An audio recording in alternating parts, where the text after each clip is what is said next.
Jeffrey Dahmer brutally murdered 17 young men and boys. Once it happened the first time, it just seemed like it had control of my life from there on in. His killing spree lasted more than a decade, and the horror didn't stop at murder. Was there something sexual in the dismemberment of the bodies for you? Yes, it was a sexual part to that. Why the cannibalism?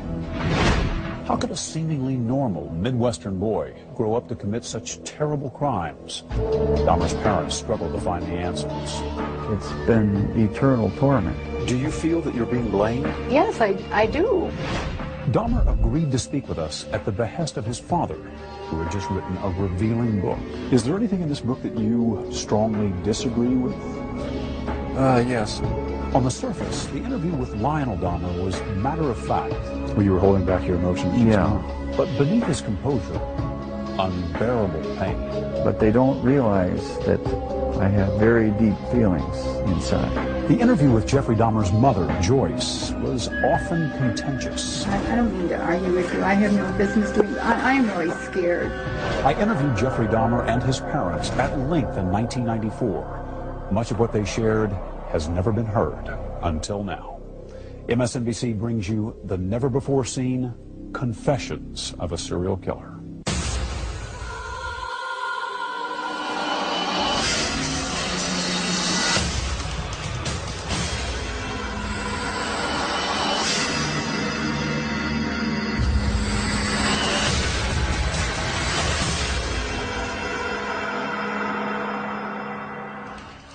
Thanks for joining us. I'm Stone Phillips. In February 1994, at the Columbia Correctional Institution in Portage, Wisconsin, I sat down with serial killer Jeffrey Dahmer for his first, and as it turned out, his last network television interview. His father, Lionel Dahmer, had just written a book about his son, and he joined us. Jeff, as his father called him, was polite and seemed unnervingly normal. Rarely had a serial killer spoken in such detail about his crimes or the possible root causes. But this father and son spoke about both, as did Dahmer's mother in a rare interview. As you'll see, even looking back more than a decade later, there are still no easy answers. How are you? Hi, Jeff. Sherry, how are you? Good to see you. Good to see you. Hi, Jeff. Senator Phillips. Hi, Mr. Phillips. How are you? Nice to see you. You're spending the last few days with your folks. Great. Talking about a lot of different things. Hey, you're lucky you came up on a day when there's no snow. It was snowing like crazy all weekend. Is that right? Yeah. How are things going here for you? Slow and steady. Nothing out of the ordinary, really. You've read the book? Yes. Yes, I read the book. My dad sent it to me about last week, and spent all night reading it. I was up all night reading it. It was quite a surprise to me, some parts of it. Very interesting. In what sense? Just some of the things that were revealed caught me off guard, and just some very big surprises in it for me. What was it that caught you off guard? Some of his insights into what he thought of me as I was growing up. All set? Everybody ready? Okay, let's all take a deep breath. Your dad comes here to visit about once a month, but I get the impression that the two of you don't talk a lot about everything that happened, about the crimes in particular. No, we don't discuss that because it's been gone over so thoroughly in the papers and the media that there's just really no point in going into any in-depth talks about it. We talk about our family, home, how things used to be, what prison life is like here now, and try to keep things as light and upbeat as possible. Is it hard for you to go back and talk about those things? No, not the good things. In fact, it gives me a sense of comfort to talk about the few good times there were in the past. You say the few good times. Do you think of your childhood as having been profoundly unhappy? No, not profoundly.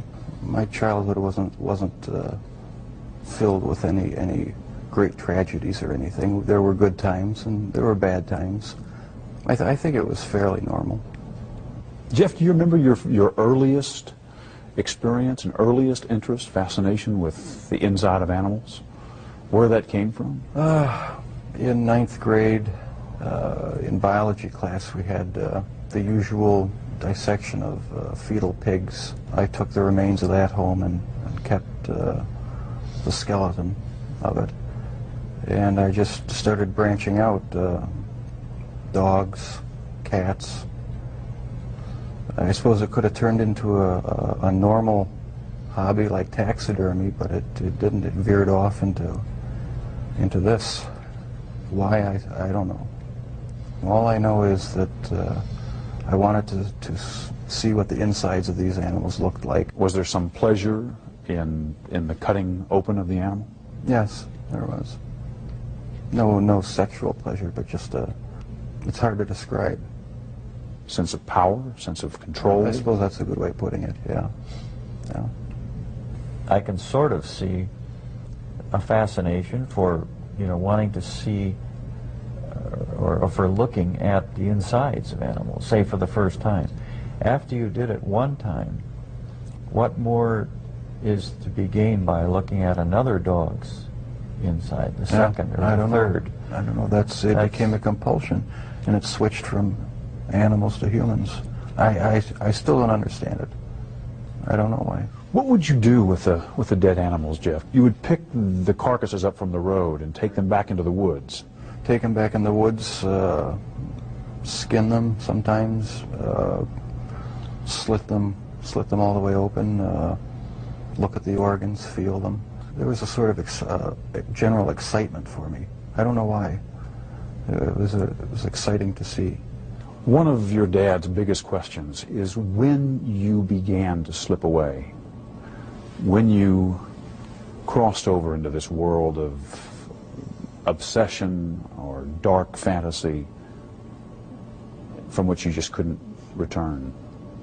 Can you pinpoint that? Is there a sense for when that really began to happen with you, Jeff? I think it was around age 14 or 15. Started having obsessive thoughts of violence intermingled with sex.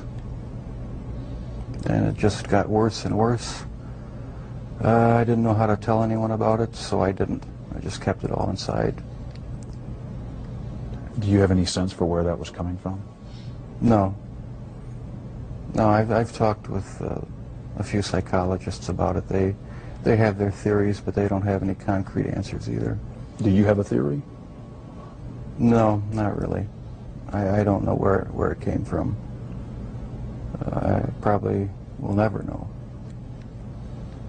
But I never dreamed that it would become a reality. Coming up, more pointed questions for a serial killer. Why the cannibalism?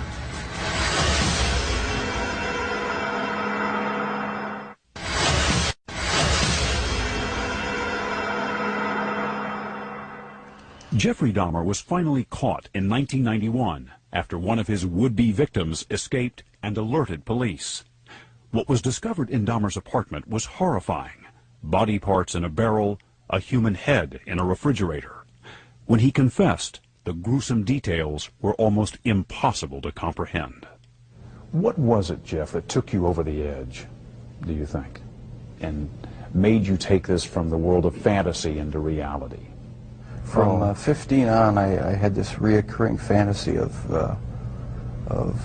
meeting a hitchhiker on the road and of taking him hostage and doing what I wanted with him. About 3 years later, I was 18 years old, driving home. I saw this hitchhiker about a mile from my house. Thought to myself, should I stop and pick him up, or should I just keep on going? I wish I just kept on going, but I didn't. I turned around, picked him up, And that's when the nightmare became a reality. It just seemed so bizarre to me that this obsession that I had been thinking about and wanting, just all the parts are there, and they make it possible to make it happen. What happened after you took him to the house? The house was empty. My mother was up in Chippewa Falls with her family, and my dad was living in a rented motel about 5 miles away due to the divorce. And I pretty much had the place to myself. I was drinking a lot during that time, and just, I don't know, looking for something to, some way to find some fulfillment, some pleasure. And I acted on my fantasies, and that's where everything went wrong. This was the summer of 1978 when you took your first victim. Right. Once it happened the first time, it just seemed like it had control of my life from there on in. The second occurrence was 1984, roughly. And I met this guy at one of the bars, downtown Milwaukee bars.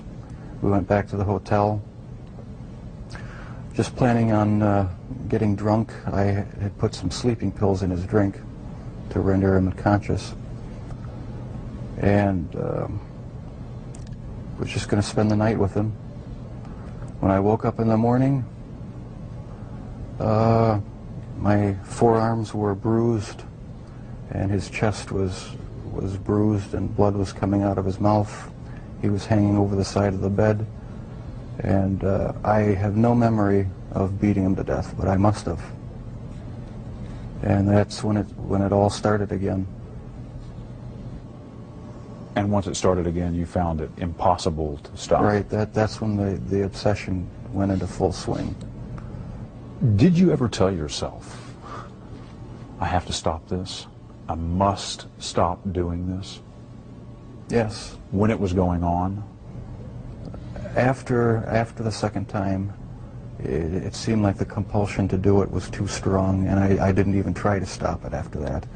But before the second time, things had been building up gradually, going to bookstores, going to the bars, the gay bars, bath clubs. When that wasn't enough, buying sleeping pills and using it on various guys in the bath clubs. It just escalated slowly but surely. And after the second time, which was not planned, it was out of control. It felt like it was out of control. Where did sex enter in to the killings, Jeff? It was a big part of it. My only objective was to find the best-looking guy that I could. Their sexual preference didn't matter to me. Did their race matter to you? No, their race didn't matter to me. The first two young men were white. The third young man was American Indian. The fourth and fifth were Hispanic. So no, race had nothing to do with it. It was just their looks. Was there something sexual in the dismemberment of the bodies for you? As time went on, yes, I did get there was a sexual part to that. I started saving the skeletons and preserving other parts, and one thing led to another. It took more and more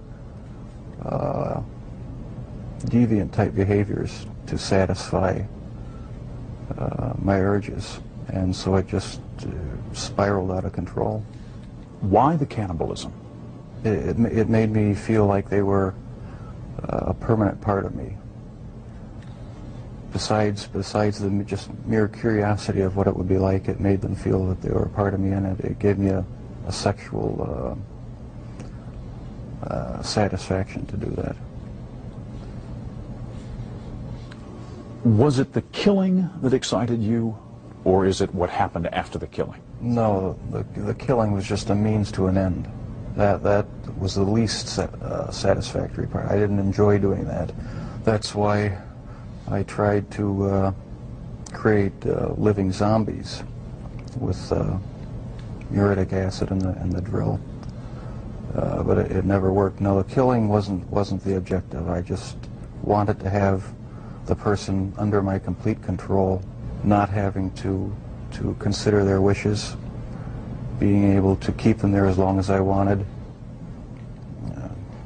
It's not easy to say that, but that's what the motive was. Where did that need for control come from?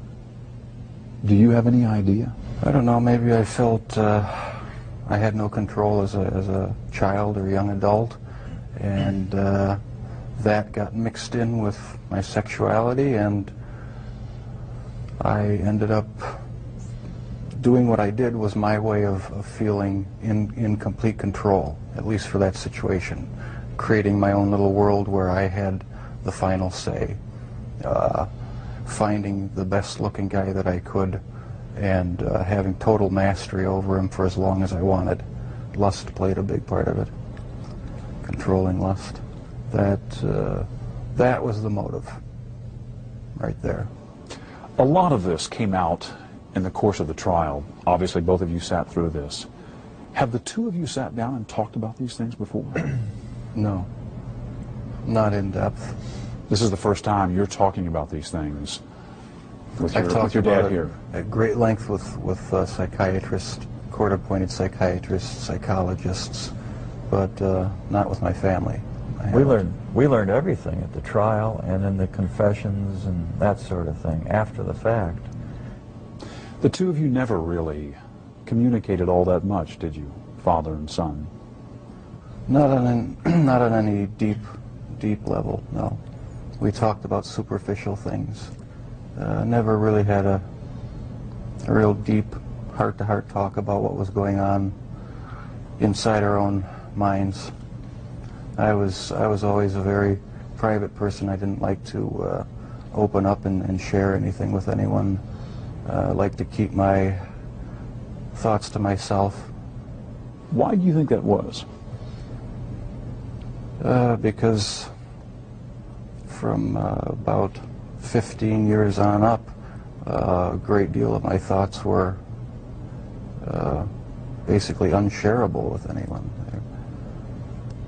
So I just closed myself off and put on a mask of normalcy.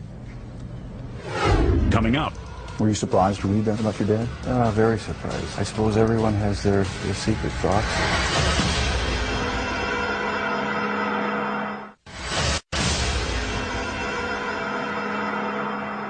When I interviewed Jeffrey Dahmer in 1994, his father Lionel had just written a book as part of his own painful journey to try and understand how his son became a serial killer.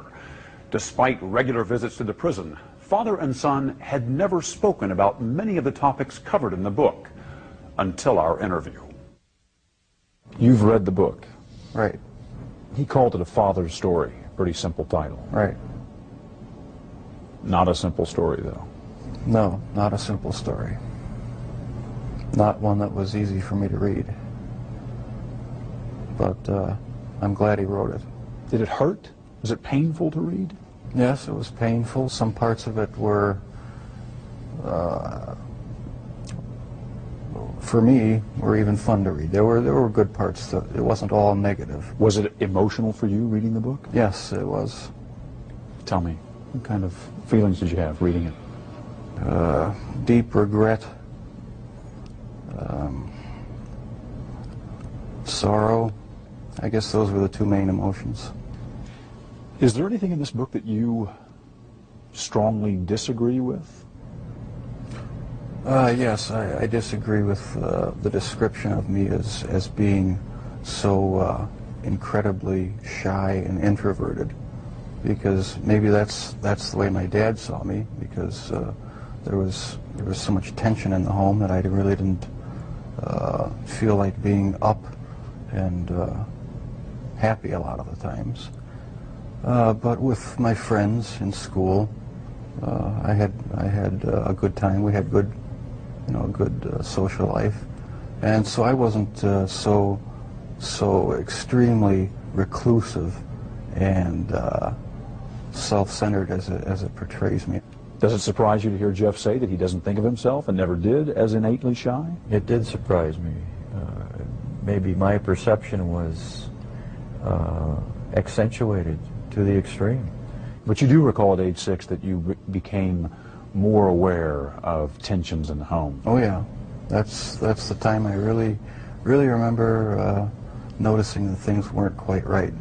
So it wasn't so much innate shyness as it was wanting to withdraw from tension and arguments and problems in the house. That's how I saw it, yeah. I sort of lived in my own little fantasy world when things got too heated in the household. And I carried that over for years, I guess. And was there violence in that fantasy world? No, not early on? Not that, not the type that showed itself later. No, it was just my own little world where I had control. Was anger a part of it for you, Jeff? I had some anger. Probably every kid has some anger, about their childhood. It really wasn't a terrible childhood, though. There were a lot of good times. It wasn't a really terrible time. So pat theories about you as a serial killer striking out to get back at your dad, for instance, don't ring baloney. true. No, that has no truth in it. The only motive that there ever was to completely control a person that I found physically attractive, and keep them with me as long as possible, even if it meant just keeping a part of them.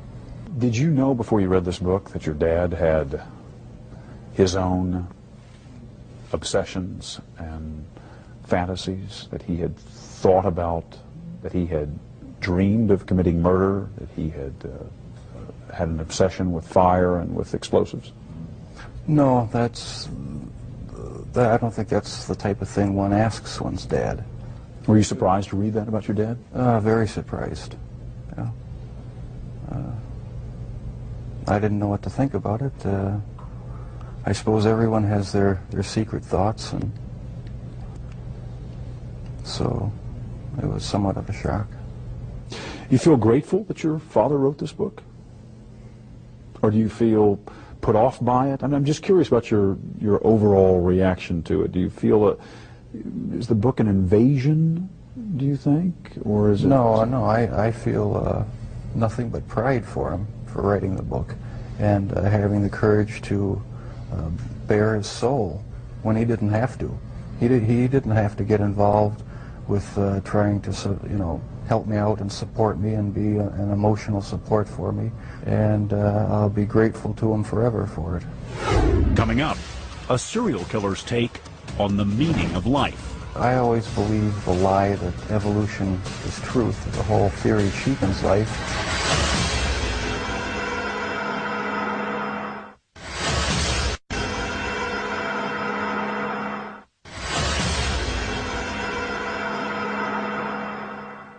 Jeffrey Dahmer kept many secrets, even before he killed his first victim.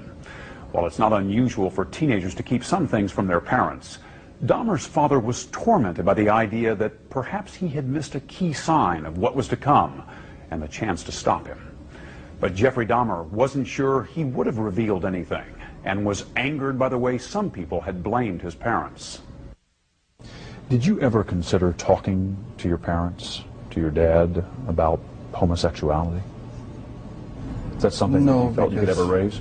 Early on, I really didn't know that much about it myself. All I knew was that it was something that was to be kept hush-hush, not talked about, not even thought about. So I just kept it all within me and never talked about sexual issues at all, really, with anybody. Do you think if you had been able to talk about that in a more open way with your dad, for instance, that it would have helped, might have broken this veil of secrecy and enabled you to keep yourself from going down that road? I don't know exactly what, if anything, would have ever kept me from going down that road. Talking about it, I don't think would have made that much difference, because, like I said, there were things going on in my head that I would have never opened up and talked about with anybody. Your dad says he never realized how deeply troubled you were because he just thought you were shy the way he had been, shy as a boy. Do you think the signs were there and he just missed them? No, I don't think so, because I had thoughts, I had fantasies, but there was no outward show of anything that was wrong. You were pretty good at keeping it all inside. Right, I kept it inside, didn't share any of my thoughts or emotions with anybody.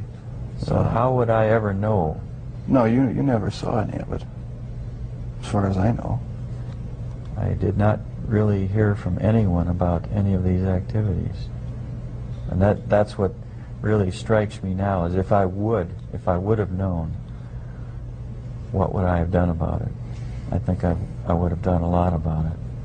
I feel it's wrong for people who commit crimes to try to shift the blame onto somebody else, onto their parents or onto their upbringing or living circumstances. I think that's just a cop-out.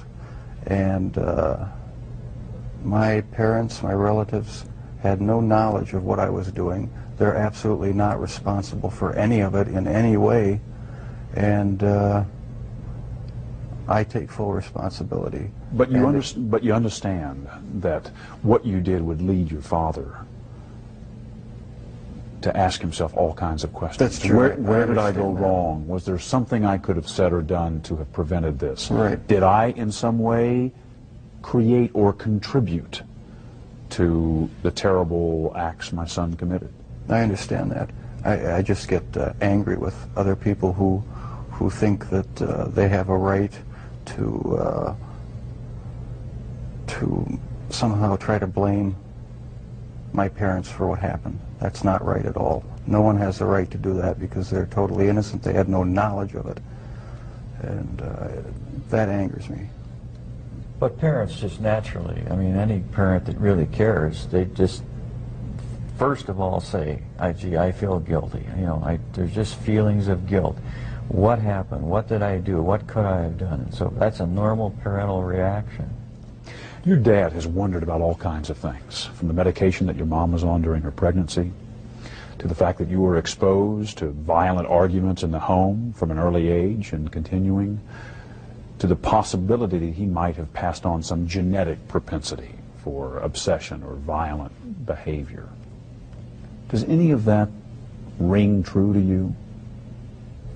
I can see why he'd wonder about those things, but as far as I'm concerned, they're all excuses, because I didn't feel accountable to anybody. I didn't feel that I had to face what I had done ever, and so there comes a point where a person has to be accountable for what he's done. Can't go around making excuses, blaming other people or other things. So I alone am the one who's responsible for what's happened.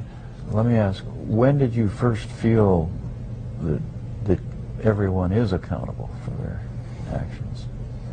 Well, thanks to you for sending that creation science material, because I always believe the lie that evolution is truth, the theory of evolution is truth, that we all just came from the slime, and when we died, you know, that was it. There was nothing. So the whole theory cheapens life, and started reading books about that show how evolution is just a complete lie. There's no basis in science to uphold it, and I've since come to believe that the Lord Jesus Christ is the true creator of the heavens and the earth. It just didn't just happen, and I have accepted him as my Lord and Savior, and I believe that I, as well as everyone else, will be accountable to him. Growing up, did you feel that you were accountable to your dad or to your mom as the authority Yes, I figure did. in the house? Yes, I did. I mean, they didn't let me run wild. They disciplined me, and so I felt accountable to them. But afterwards, after I left the home, that's when I started wanting to sort of create my own little world where I could be the one who had the complete control, where I didn't have to bow to anyone else's demands, and I just took it way too far. Lionel? At that period of time, I had drifted away from a belief in a supreme being. And I never, as a result, passed along the feeling that we are all accountable in the end. He owns us. And that basic concept is very fundamental to all of us. You feel that the absence, at least for a while, of a strong religious faith and Yes, belief for some years. may have prevented you from instilling some of that in Jeff. That's right. Is that how you feel? Yes, I think I had a big part to do with it. I mean, if a person doesn't think that there is a God to be accountable to, then what's the point of trying to modify your behavior to keep it within acceptable ranges? That's how I thought anyway. And I've since come to believe that the Lord Jesus Christ is truly God, the Father, the Son, and the Holy Spirit. They're the only true God. Coming up, a mother's pain. It's almost like I don't have a right to mourn or grieve because there are all these families who will never speak to their children again.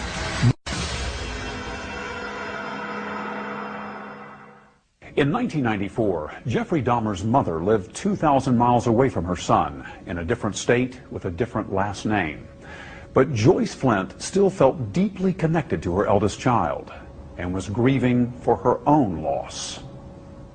We all think about victims' parents in a case like Jeffrey's, but we don't often think about the parents whose child committed crimes like this. What's it been like for you?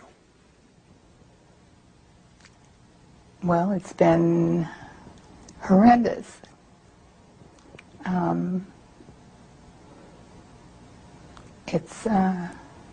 don't know if I have words to explain something that was never seen or forecast or expected. I learned about Jeff in the same way everyone else did.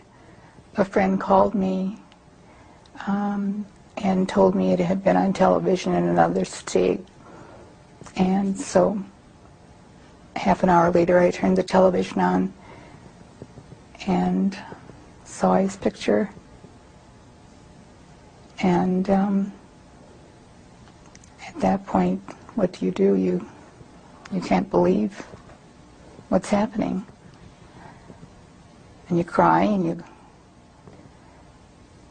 grab a friend, and that's what I did. What was most unusual about it was that I didn't know, I hadn't been in contact with Jeff, although I tried, and yet no one had ever let me know that Jeff had been in any kind of trouble at all during the years. When did the full impact of all of this hit you? I don't know if it has yet. I don't know if it ever will. I mean, I don't know if I'll ever be able to. How does anyone? The full impact. It's the rest of our lives. I have another son, a younger son, for the rest of his life. He will have to find a way to be strong and deal with this. Has this followed him? Yes, it has. But he's doing very well. He's finished an graduate degree and is working and very successful and visits his brother. It's a very difficult thing to say. One of the hardest things for me to say is how much I can't believe this happened, and how much I love Jeff, when I'm very much aware that it's almost like I don't have a right to mourn or grieve, because there are all these families who will never, ever speak to their children again.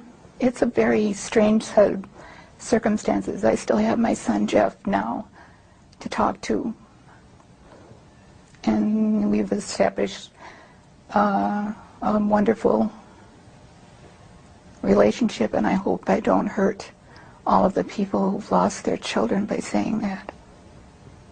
What was he like as a young boy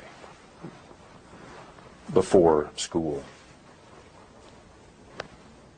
Wonderful. I thought he was wonderful. He was fun. We did all of the normal things that people do.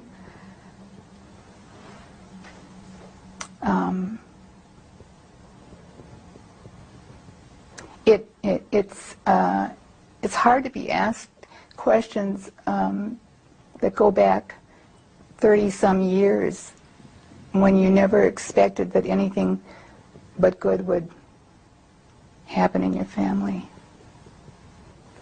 Were there ever any early signs of trouble with Jeff? If there, Looking back on it today, were there? no. What would you look for?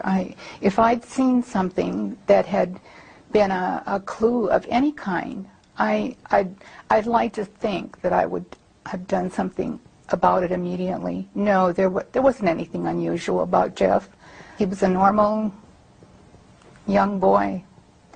Jeff's first grade teacher referred to him as inordinately shy and profoundly unhappy. He didn't seem inordinately shy to me. He seemed, he didn't like school. He had a very difficult year that year, first grade, moving from where he'd lived. I was pregnant with his baby brother, so... Did he seem profoundly unhappy? No. Well, no. When you say profoundly unhappy, there wasn't any clue that there was anything other than this was a little rather shy child who had to go to school and mingle and be sociable, and that wasn't his thing. Coming up, more with Jeffrey Dahmer's mother. Telling you the truth the very best I can, there wasn't anything unusual. But first, his father looks deep within to see if he is somehow responsible for his son's crimes. The question is, why does a father murder in his dreams and a son murder in real life? Real life.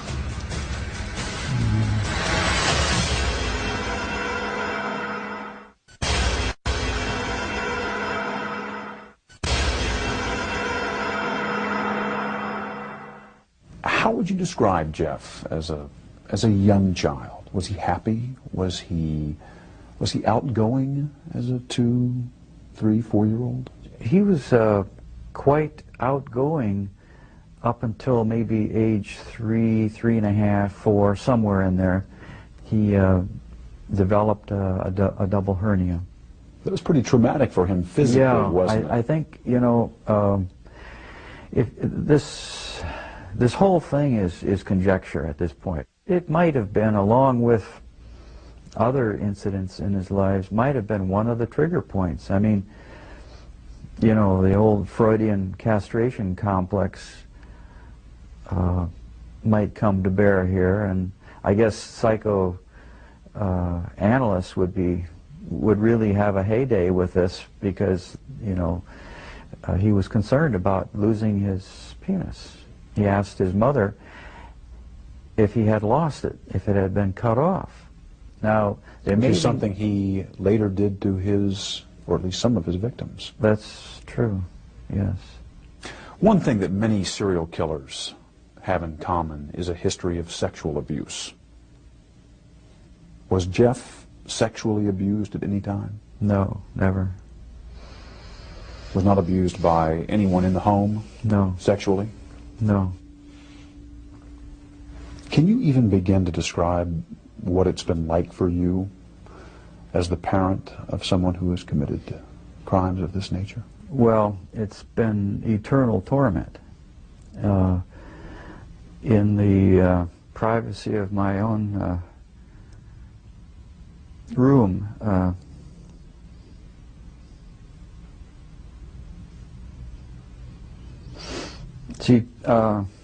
people generally look at me as sort of not emotional, and I come off as maybe a little bit remote because of that.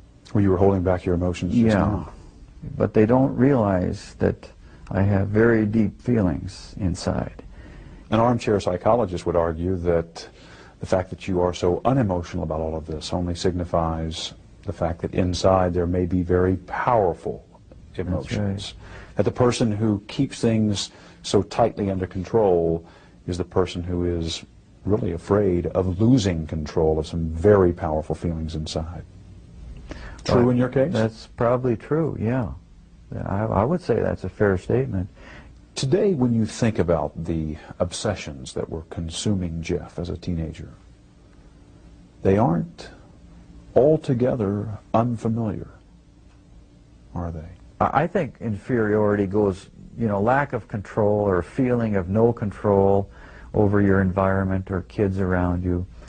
I think inferiority sort of goes along with shyness. Jeff was shy, I was shy. Then comes the thought of control. You just don't have the control of your environment.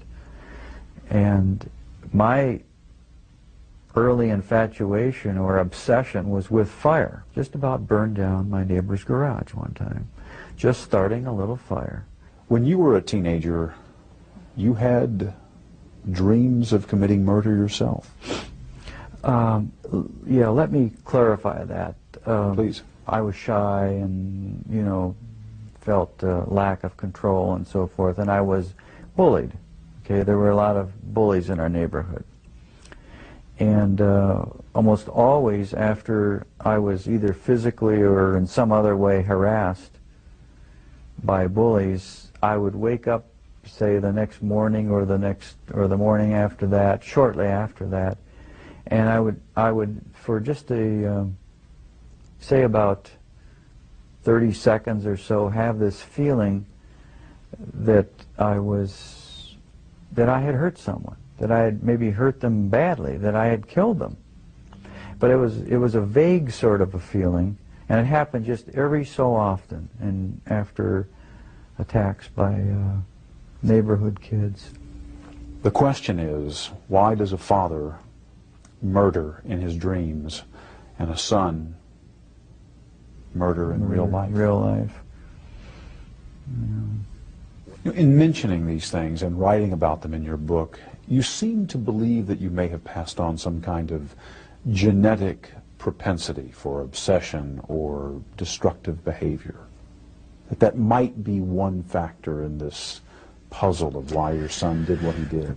It's something to be considered, in the broad spectrum of possibilities. The problem with just calling it genetic predisposition or genetic predestinarianism is that it's not really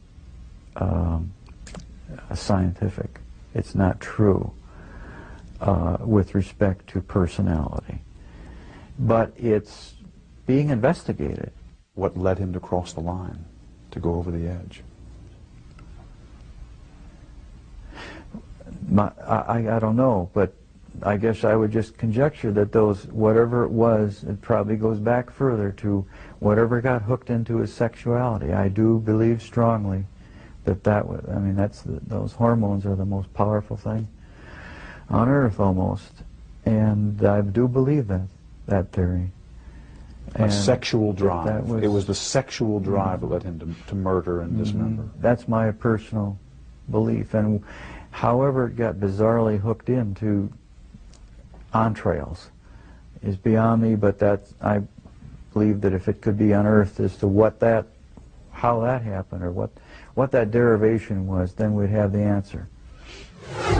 Coming up, the Dahmer's volatile marriage and its effects examined. It was unnerving, depressing, made me angry sometimes.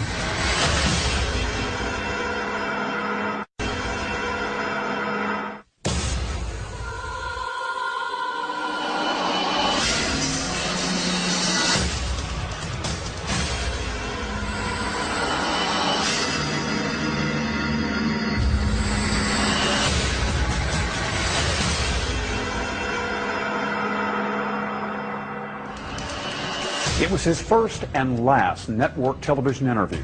Serial killer Jeffrey Dahmer talking about his horrific crimes and trying to figure out for himself why he had such a compulsion to kill. Much had been made of the home environment in which he grew up and the marital strife to which he was exposed throughout his childhood. Could he have been so affected it would later drive him to commit unspeakable crimes? Dahmer had strong feelings about that. What do you remember about your parents arguing when you were growing up, and what effect that had on you? It was unnerving, depressing, made me angry sometimes. I'd leave the house, go out in the woods and sulk, brooding, wondering why they had to have such a rough relationship. Most of the time they didn't seem to get along too well together. I never knew what the real underlying problems were. I didn't feel it was my place to ask. Did you blame one or the other, Mom or Dad? No, I didn't. I was just frustrated that things couldn't be happier around the house. You just wanted things to be more peaceful. Right. I never saw any real violent arguments as far as physical hitting or anything like that, but there was a lot of yelling, a lot of tension in the house sometimes. All set? Everybody ready? Let's go. At the time of the interview, Jeffrey Dahmer's mother, Joyce, was writing her own book, tentatively titled An Assault on Motherhood. She insisted that her co-author sit next to her for support. The book was never published, and the co-author never appeared in the original broadcast. What kinds of things was Jeff exposed to? What kinds of things did he see and hear?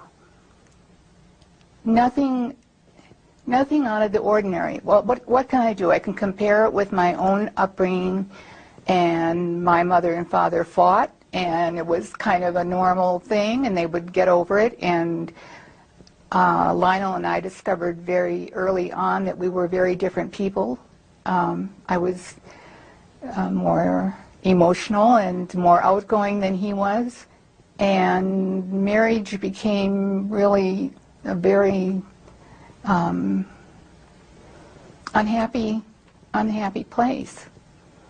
And how much that affected the children at the time, I didn't think that it affected them in any really harmful way, because they were never physically abused. There were very heated arguments. And on occasion that would lead to some physical... Excuse me, Stone. If you want to stop a minute and think about whether you want to talk about that abuse on the... How am I going to know what's going to be on television and what's not going to be? Well, I mean, I think you need to assume, while only a very small portion of this will be on, I mean, I want you to be comfortable with what you say, because... Well, one of the things that I don't want to get involved in on this television show is trying to do the same thing to Lionel as he's done to me, and that is to somehow blame him.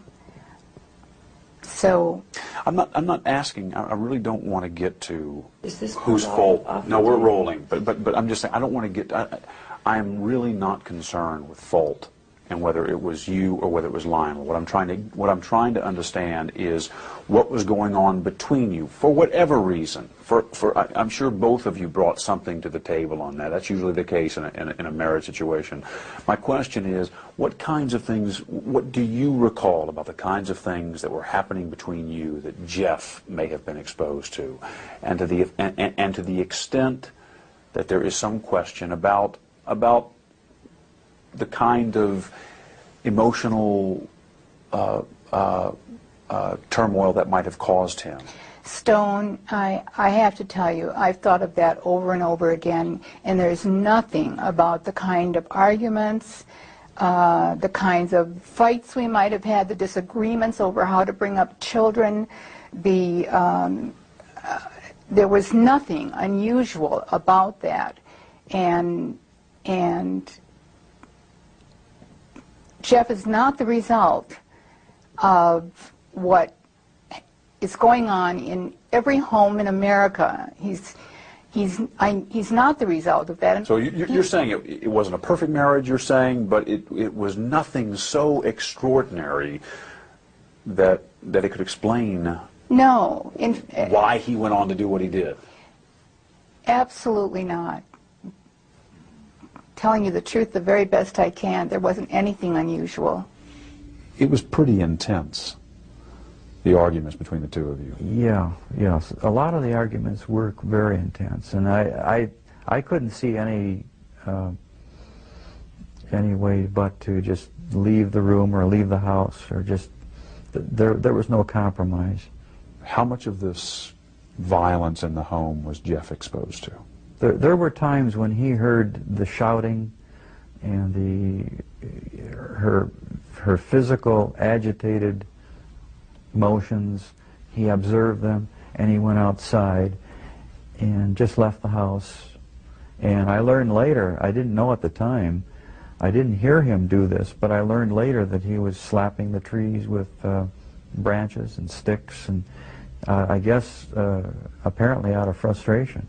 So apparently Jeff was very disturbed over the arguments. I have no doubt that he was very disturbed. There are thousands, literally thousands of children who grow up exposed to these kinds of problems. And worse. And worse.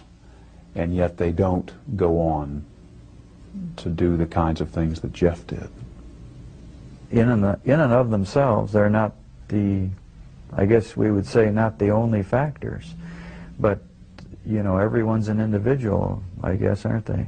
But there may have been more important, unknown to us yet, trigger points that make Jeff more unique than the usual case.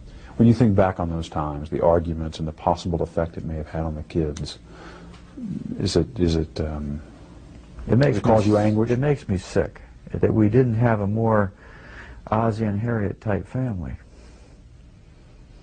And I know there really are no Ozzie and Harriet families per se, but there are some that really are healthy, quite healthy. And ours could have been. And it just makes me sick to my stomach that it wasn't. That's how I feel. And I'll feel that way to my death. Coming up, the agonizing search for pieces of the puzzle turns to Joyce's pregnancy with Jeffrey, a topic that would fuel an intense debate. There's an obvious discrepancy here between what you're saying and what Lionel is saying about the nature of the pregnancy. Are you serious?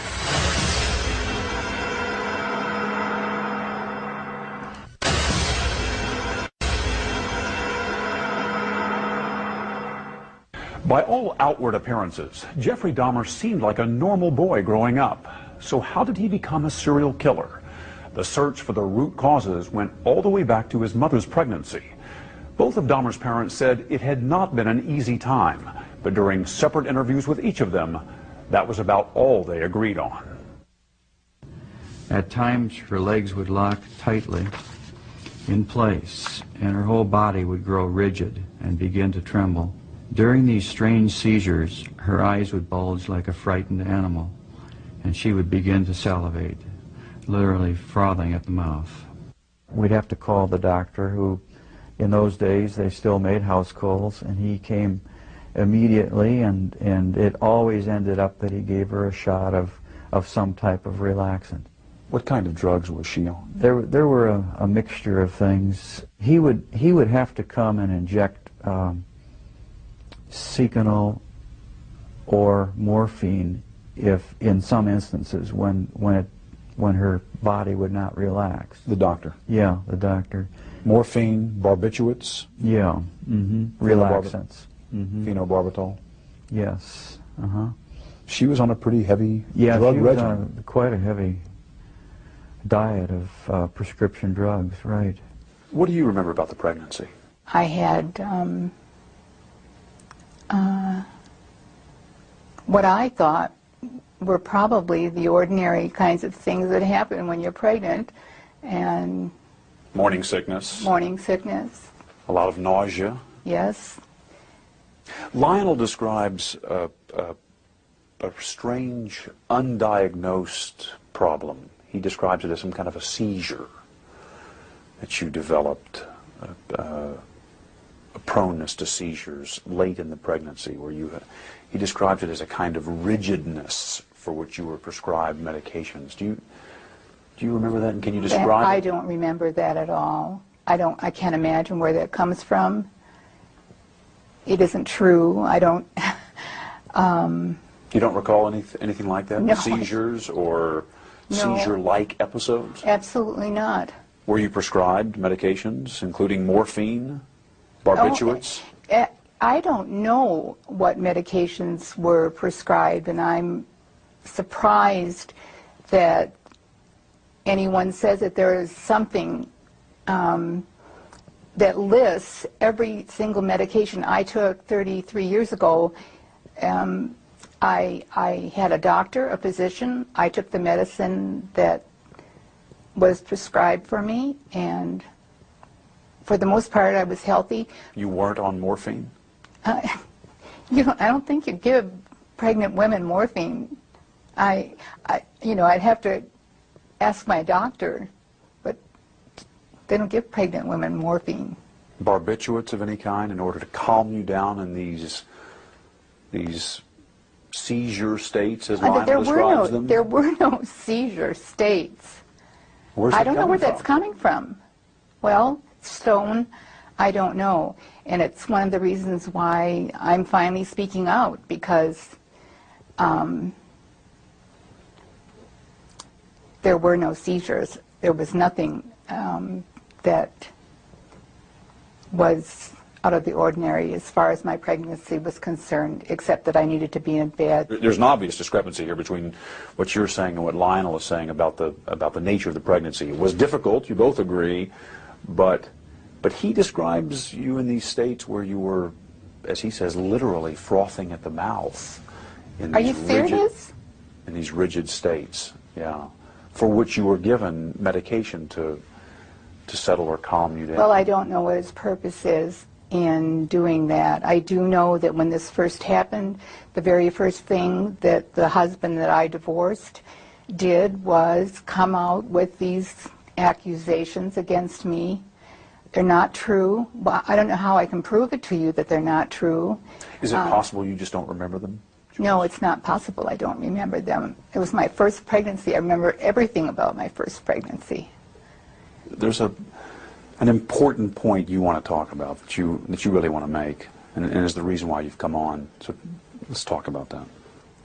Thank you. I appreciate that very much, Stone, because I'm really feeling like the questions that I've been asked so far are exactly the reason why I wanted to come on, exactly the reason why I want to write a book tentatively titled An Assault on Motherhood, and that's exactly how I feel, like I'm being assaulted by statements that can't be substantiated, that people have said are not so, but here I am one more time having to defend myself. I want to get across that we as women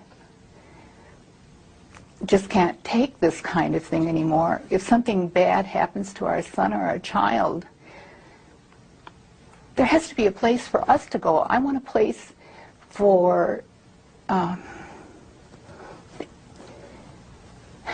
all the victims, to have a place where there's some compassion and understanding instead of a blaming. Coming up, Joyce talks about the pain of feeling blamed for her son's crimes and disputes more of her ex-husband's recollections. Excuse me for interrupting you, but I never heard anything like that ever happened.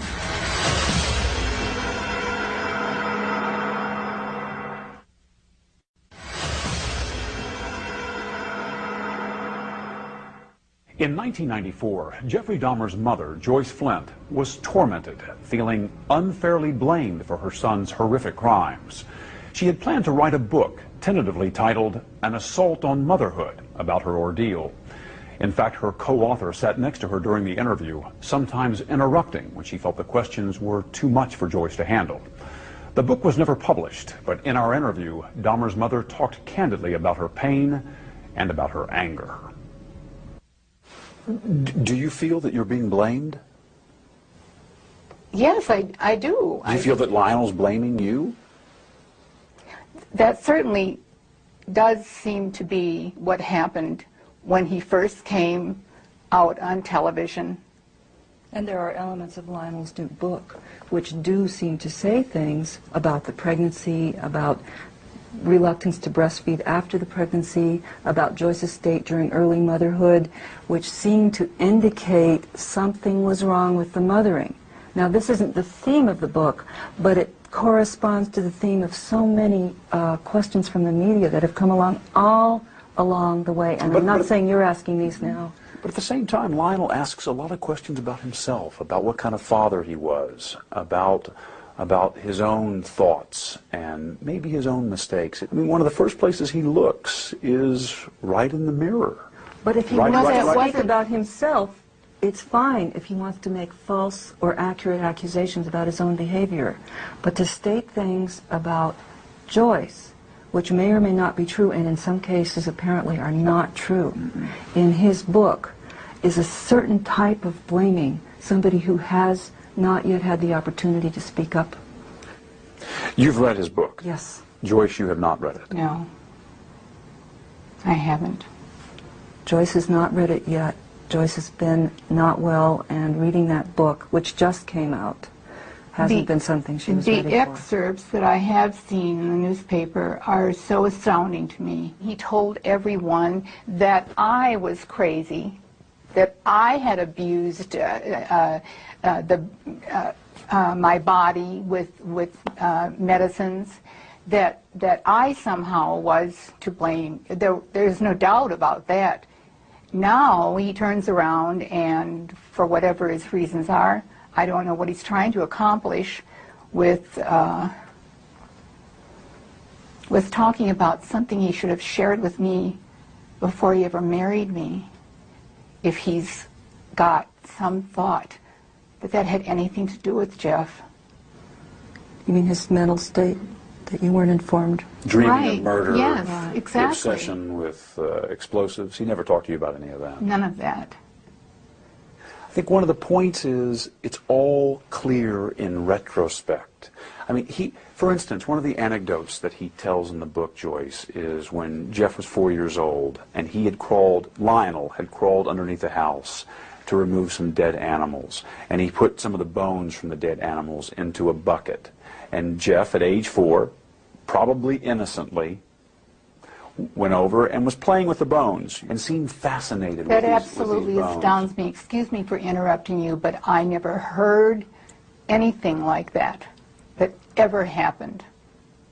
You see, you're doing a television show prompted by a book which was written, which apparently is one parent's story which doesn't jive with the other parent's story at all. Which is why we're here. Right. Which is exactly why we're here. That kind of an anecdote. Now, As far as I know, that never happened.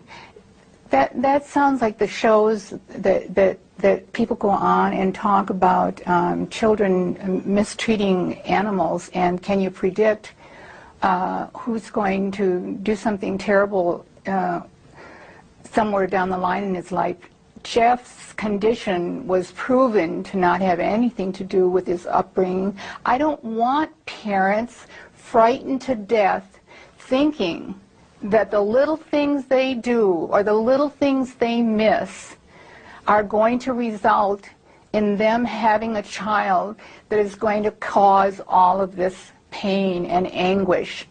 That isn't the way it happened. In my mind, you cannot tell how certain actions or reactions are going to be computed in a child's mind. So the first thing I thought about was he emotionally, did he come out of this life with us emotionally disturbed in some way? He didn't. I've asked him. Some people would say that someone who had committed such horrible crimes must have had something horrible happen to them. You're saying just didn't happen. You know, I wish I had an answer. It's a terrible feeling to have this unending, unknown, why did this happen? What's the purpose of this happening? The horribleness that so many people have had to go through. I wish I could come up with an answer. That would be useful. It isn't useful to speculate on what small, tiny little things did we spank our child, and that turned him into a, as they called me, a monster maker. Jeff was raised with all the love and care and concern that any child could be raised with, and what happened to him, I don't know. I wish I knew. I'd give anything to know. When you ask yourself that question, Joyce, I mean, you know, when you're alone with yourself and you wonder why it happened, what answers do you come up with? What questions do you have about the origins of his madness, if you will?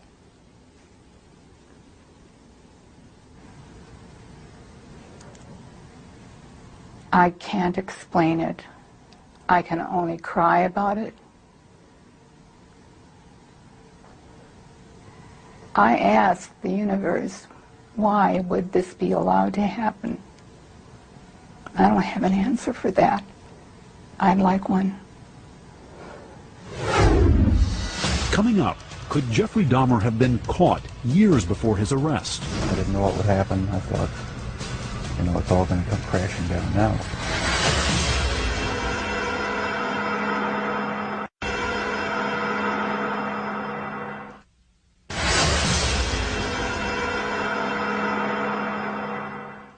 There were times during the years Jeffrey Dahmer was killing young men and boys when he came close to being caught, stopped from taking more lives. One of those crucial moments still haunted Dahmer's father, Lionel, during my 1994 interview with him. In March of 1989, you were helping him gather up his belongings, going through his room, and you came across a box. Tell me about that incident. It was about a 1-foot square box, metal and wood box, that I thought contained pornographic material. And you asked Jeff to open it? Yeah, because my mother, you know, I didn't want her to come into contact with any of that stuff. And asked him to open it up, and he refused. He said, "I'd rather not." And I said, "Jeff, open it up. I just want to see what's in there."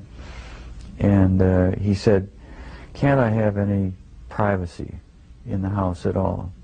Just this 1 square foot of privacy."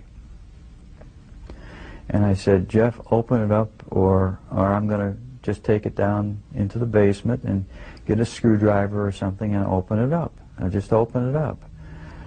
And he got angry, very visibly agitated, and said, "If I can't have 1 square foot of privacy, then I'm just going to leave." So he walked out of the house, and then I took the box.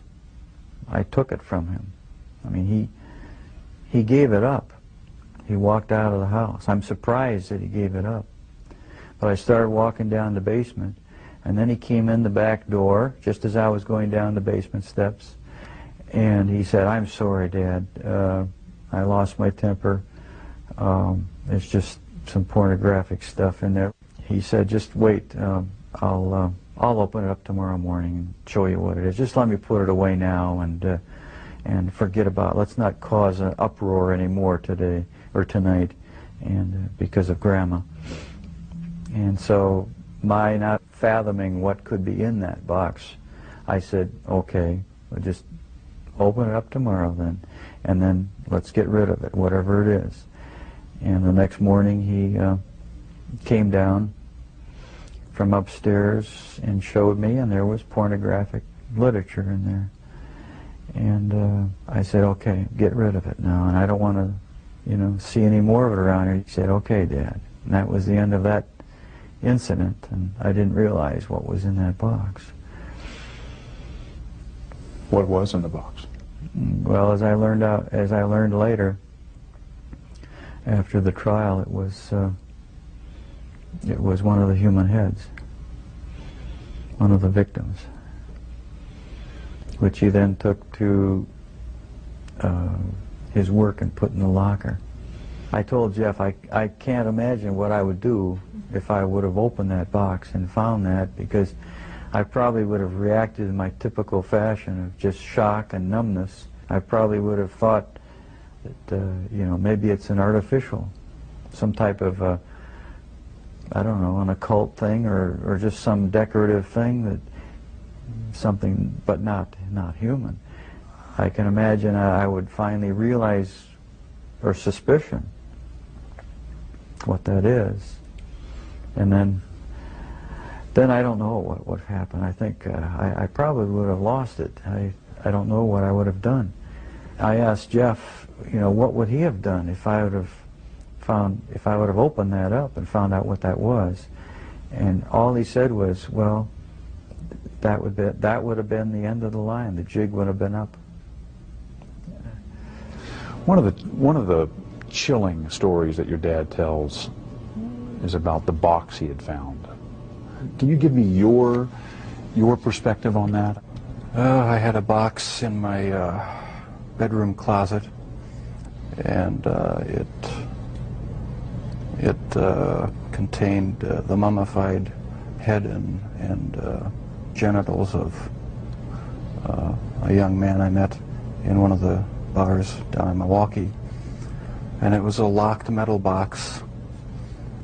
My dad one week came to visit and happened to see it, and we got into a bit of an argument because I wouldn't open it up. He took the locked box down to the basement and was about to smash it open. What were you thinking as he was making his way downstairs to open the box? Well, I was outside, and I was thinking, I've got to stop this from happening. I didn't know what I'd do or say. I didn't know what would happen. I thought, it's all going to come crashing down now. And but the box was never opened, not in my dad's presence. And so the lies continued. The whole scenario just continued for years after that. Were there times when your dad may have been closer to discovering what was going on than even he knew? Times where you got worried that maybe he would find something out? The box incident was about as close as it came, That was just one incident. There were others, but that was a particularly nerve-wracking one. Are there others you can share? Other close calls? When acidified, dissolved human remains were found, they didn't look like human remains anymore, but they were in the trash bin outside in the garage. That was one incident. And a few others I'd rather not go into right now. Were you relieved to be arrested? Part of me was, and part of me wasn't. Explain. I don't know. It's like I don't believe I have a split personality, but you know the feeling where you're sort of glad about something, but on the other hand you're not. That's how it was. It was a relief not to have to keep such a gigantic secret that I had kept for so many years. And once I saw that I had no choice but to face it, I decided to face it head on and make a full confession. So I am glad that the secrets are gone. Coming up, a father's anguish as he confronts the gruesome reality of his son's crimes. What was it like the first time you saw Jeff after he was arrested for murder?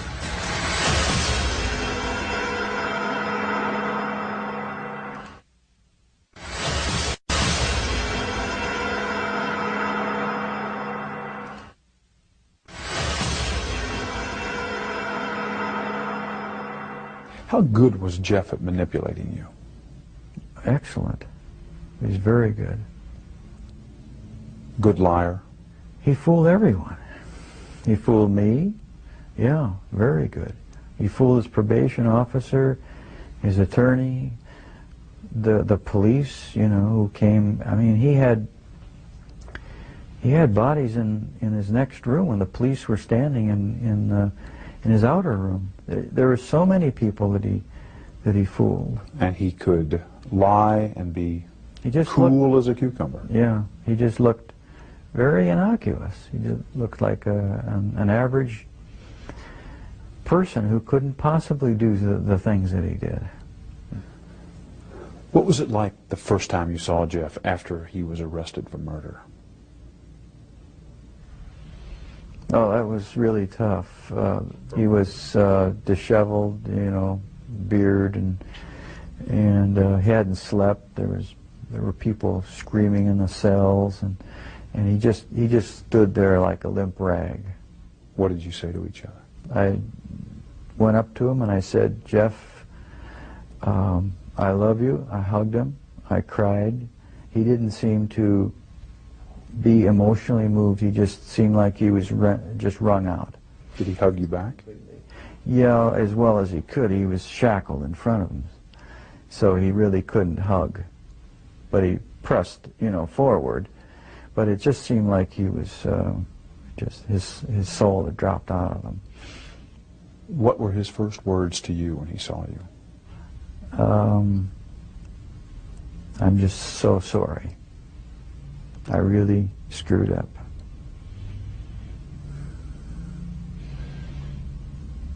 It was pretty much unemotional, emotionless response. He just said those words, and he looked extremely depressed and sad. Do you remember the feelings that went through you at that point? Yeah, I felt really those same feelings, depression, you know, extremely, well, shame and just what a waste. The other feelings were that I wanted to still help him in some way, and I kept telling him, reassuring that his attorney said that he would get help. And I told Jeff that you really do need help, Jeff, mental help. And we're going to try to get you into this place to get the proper help. How did you feel when you first heard about the crimes, about the nature of the crimes he'd committed? I think it was sort of a feeling as if I were just floating above myself and observing some other person. As if I were anesthetized with something that just prevented me from feeling anything deeply. It was just a total stun, a total shock. You went numb. Complete numbness. And in the moment when the pain has come through, what is it that you felt? I felt all these different emotions come over me. How am I going to face victims, families, if I go to the trial? How can I arrange something? My feelings were for Jeff too. I sort of put myself in his place. He's totally lost. I could almost feel the total disorientation and loss, feeling like maybe he would want to commit suicide. I felt very depressed and shamed. Just very, very depressed, just to the bottom of the pit. Have you ever stopped loving your son? No. No. I think that part of my continuing to want to love and support him is because I can remember him as a youth when he was innocent. What do you see when you look at Jeff's face? I guess the parent, naive parent in me still says I see an innocent, shy child, a defenseless, vulnerable child who I wish I could help now. I know there are some people who say he shouldn't have any peace. The victims' families don't have any peace. But I want to see what I can do to help Jeff have some peace in his mind, because there's still things there. Does he deserve that? And well, yeah, I think he does. Was there a time when you hated Jeff for what he did? Yeah, I think probably there was a mixture of feelings of anger and hate and disappointment and also feeling extremely sorry for what he did. Felt very sorry for victims and their families, and also for Jeff, the terrible waste. Have you had a chance to sit down with Jeff and ask him why? Why did you do this? What was it?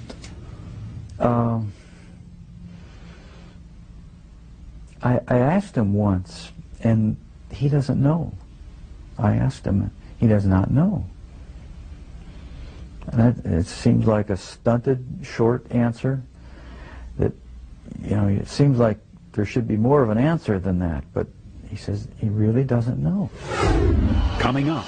I tell you, Dad, I'm really sorry that this has happened, and I love you a lot. I love you too. I'm sorry. The conclusion to Confessions of a Serial Killer when we come back.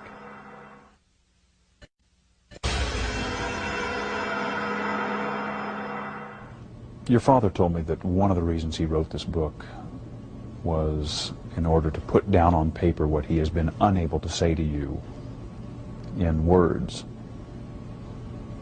kind of reaching out to you.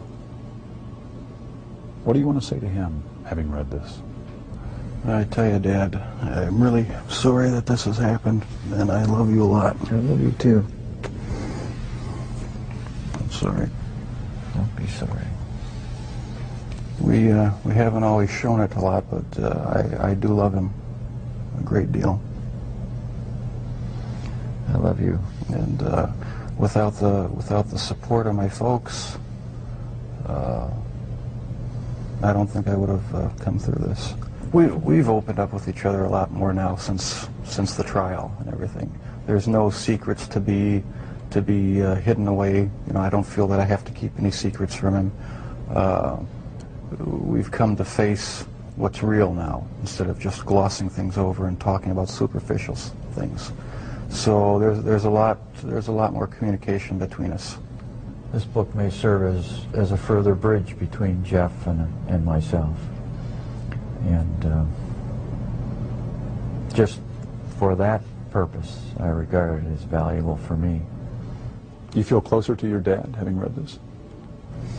I feel closer in that I understand more how he was thinking, what his thoughts were, what some of his motivations were.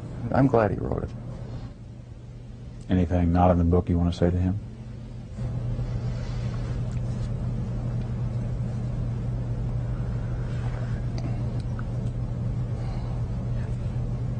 I can't think too clearly right now. I'm feeling pretty emotional.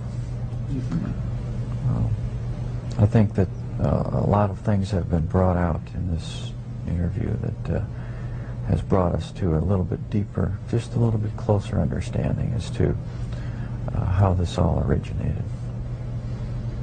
And, well, whenever I get emotional, my analytical side gets clouded, and I can't express myself quite as well as I would like. Can you talk about the feelings you have? You feeling close to Jeff? I feel very close to Jeff, and it's going to continue until our death. And I feel good about it. Do you think you'll ever have the answers you've been looking for about why, what happened, and what role, if any, you played? Maybe not. My primary question is the origins of it. And if something can be learned about that, it may help other people avert problems. Is it still there, Jeff? Does it ever go away? In part, no, it never completely goes away. I'll probably have to live with it for the rest of my life. I wish it would go away. I wish there was some way to completely get rid of the compulsive thoughts, the feelings. It's not nearly so bad now that there's no avenues to actually act on it. But no, it never seems to go completely away. So the thoughts still come to you? Sometimes, yeah. Are you different, Jeff, in terms of how you think back on all of this? I would hope I'm different. I'm glad that I'm in a position now where I don't feel the compulsion to do these things. I'm glad that it's over. Any words I say to the victims' families are just going to seem trite and empty. I don't know how to express the regret, the sorrow,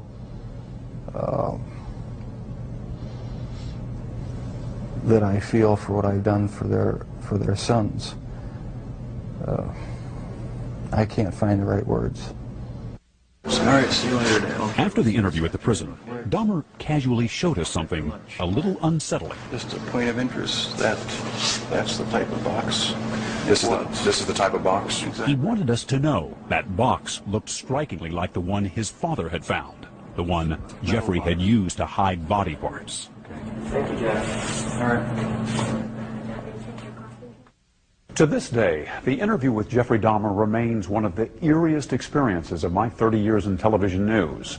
From the weak handshake with which he greeted me to his bizarre observation about that metal box as he returned to his cell, Dahmer was a haunting figure. He often said he had wanted the death penalty.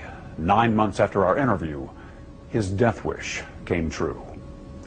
I'm Stone Phillips.